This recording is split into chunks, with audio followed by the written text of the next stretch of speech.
Hey guys, for my multimodal project, I'll be presenting a vlog to talk about new media's effects on society's creation of gender characteristics and roles. I decided to do a vlog because of the post I did to describe McWilliams' theory and to recognize that the medium carries as much or more meaning than the content being delivered. Will replied to my post and made the following comment about gameplay videos. What has made me appreciate it a little bit more than before is its cleverness, the ability to get your voice heard because of a desired visual, in this case, gameplay footage. So going off of Will's comment, I'm going to do the same thing. The background of this vlog is gameplay from Call of Duty Modern Warfare 3 that was played by my boyfriend Daniel Worley. Charles E. Bressler offers that society shapes our consciousness as a core principles of Marxist thought. A prime example of this is how we discussed in class that gender characteristics are introduced from childhood. For example, a boy is given a monster truck or video game while a girl is given an easy bake oven and a baby doll. This describes a binary world of the females and the males that America finds itself in. Binary worlds are created due to cultural spheres being socially constructed due to what is considered normal and abnormal. The public sphere is defined in the Public Sphere, an encyclopedia article, as a realm of our social life in which something approaching a public opinion can be formed. To have a public sphere, a public body must have a form of communication to transmit influential information. Today, the form of communication is electronically delivered media, which has had a direct effect on how we have created and kept gender roles. You might have noticed that there's no female soldiers in this game. It took till the 10th edition, 11 years after its inception, for female soldiers to be introduced in Call of Duty Ghost multiplayer. The main question is, why did it take so long for the female soldier to be introduced? In an interview with Polygon, developer Mark Rubin stated, "It wasn't us saying, how can we attract women to our game? That's not going to do it, and that wasn't our goal. What we wanted to do was acknowledge the fan base that already existed. We have a lot of different kinds of people who play Call of Duty, and we want them to be represented when we do character creation." He continues to state that this would be near the top of the charts of things we hear from our community.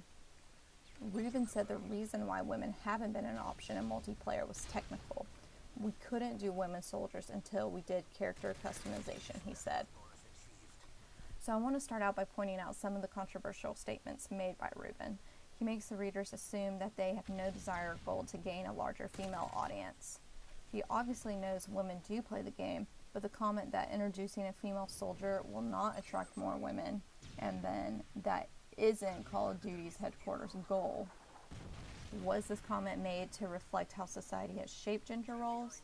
Do they not want to try to gain more female players because that's not a normal female characteristic? Or could it be that society does not see the female gender to be capable of being a soldier because it is the man's job to protect? The male gaze can also be a component to this argument. Gaming is still viewed as a male world, and women gamers are slowly being more socially accepted, but can still be viewed as abnormal behavior. With this being said, usually when there is a female protagonist, they fit the standards of the male gaze, so their appearance is the epitome of the perfect female physically, which includes big boobs, a big butt, a tiny waist, long legs, light hair, light eyes, and tan skin, which is summarized as sex appeal or the male fantasy. The example we talked about in class was Lara Croft's Tomb Raider. We discussed that men play it because they liked how she looked, and women played it because they wanted to embody the power and the sex appeal she had. This game is a prime example of the public sphere. If the main issue why women were not an option was technical, couldn't we argue why there isn't a game like Call of Duty that only has female soldiers and no male soldiers? I think we can all almost agree that would be strange for various reasons, including obvious physical characteristics as well as what we categorize each gender to be. In January 2013, CNN reported that 14% of individuals enrolled in the military are female. Obviously, that's not a majority, but it can be argued that there is not a higher percentage because society has made us believe that the military is not a normal career for a woman. This can be because we define women as weak and emotional. Therefore, they cannot handle the atmosphere that comes with the military and war.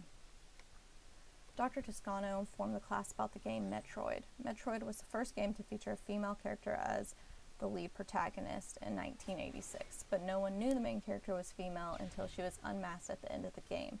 Dr. Toscano led me to believe that the majority of the players assumed that the character was male. All other games in that period had male protagonists, and society did not view women to be a protector or hero, so why introduce a female protagonist? It also makes me wonder how many people would have played that game if they knew the protagonist was female from the beginning. And the last thought I'm going to leave you with is, if we as a society are to escape the gender roles that we have created and use new media to execute, we would need a new way to see. Is it possible to fully escape views that have been around for over 100 years?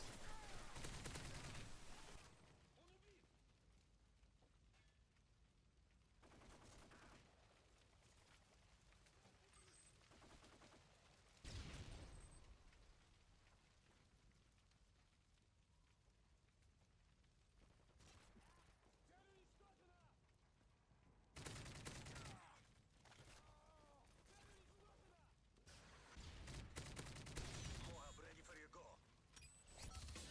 Friendly Moab incoming. The enemy is EMP'd. Their electronics are offline.